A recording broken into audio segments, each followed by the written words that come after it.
5.9 material damages insurance policy approval. Right. Peter.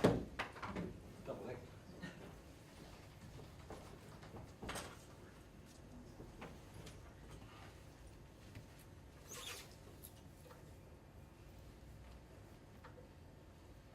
So this is one of the items that Gareth referred to previously in terms of delegations, which has come to you over the 250,000.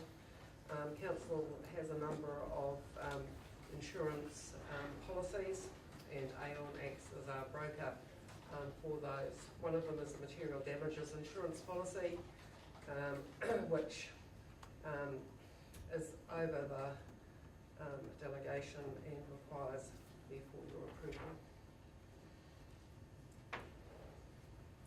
Right, any queries on this item? Comments? All happy? Yep. We'll move the motion. Councillor Rankin, thank you. Seconder, Councillor Williamson. All those in favour? Aye. Against? Carried.